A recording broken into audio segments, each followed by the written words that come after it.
બાકી છે ત્યાં બહેનના એક ભાઈનું અકસ્માતમાં મોત થતાં પરિવારમાં આક્રંદ છવાયો છે। બેફામ રીતે દોડતા એક મિક્સર ટ્રકના ચાલકે બાઇક ચાલકને કચડી નાખતા ઘટના સ્થળે જ યુવકનું મોત નીપજ્યું હતું। યુવકે હેલ્મેટ પહેર્યું હોવા છતાં યુવકનું માથું છૂંદાઈ ગયું હતું। પોલીસે તાત્કાલિક ઘટના સ્થળે દોડી આવી અકસ્માત સર્જનાર ચાલકની ટ્રક ચાલકની અટકાયત કરી કાર્યવાહી હાથ ધરી હતી।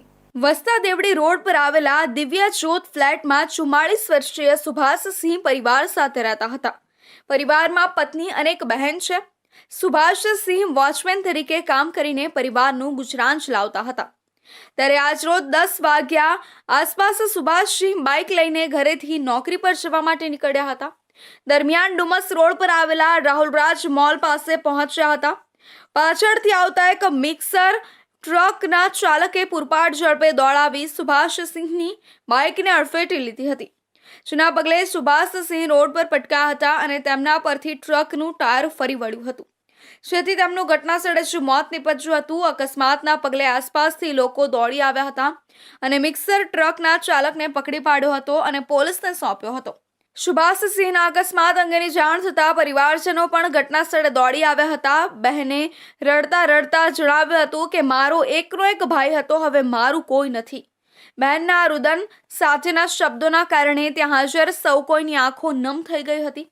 ત્યારબાદ મૃતદેહને પોસ્ટમોર્ટમ અર્થે સિવિલ હોસ્પિટલ ખસેડવામાં આવ્યો હતો। આ સાથે જ મિક્સર ટ્રકના ચાલકની અટકાયત કરી લેવામાં આવી હતી। આજરોજ રાહુલરાજ મોલ ખાતે ડુમસ રોડ પર એક ફેટલ એક્સિડન્ટ થયેલું છે અને તેમાં એક બાઇક ચાલકનું ડેથ થયેલું છે અને ડમ્પર ચાલક છે એને અટક કરવામાં આવેલા છે। ટ્રાફિકનું ડાયવર્ઝન આપી દેવામાં આવેલું છે ને એરિયાને કોર્ડન કરવામાં આવ્યું છે ને આગળની જે કાર્યવાહી છે એ પોલીસ સ્ટેશન લેવલથી ચાલુ છે। પોલીસ પાસેથી મળતી માહિતી પ્રમાણે મિક્સર ટ્રકના પાછળના ટાયરની નીચે મૃતક સુભાષસિંહનું માથું છૂંદાઈ જવાના કારણે ઘટના સ્થળે મોત નીપજ્યું હતું। મૃતક સુભાષસિંહે હેલ્મેટ પણ પહેર્યું હતું, જો કે હેલ્મેટ સાથે તેમનું માથું છૂંદાઈ ગયું હતું। અકસ્માત બાદ ડીસીપી વિજયસિંહ ગુર્જર પણ ઘટના સ્થળે દોડી ગયા હતા। હાલ આ મામલે ઉમરા પોલીસે ગુનો નોંધી વધુ તપાસ હાથ ધરી છે।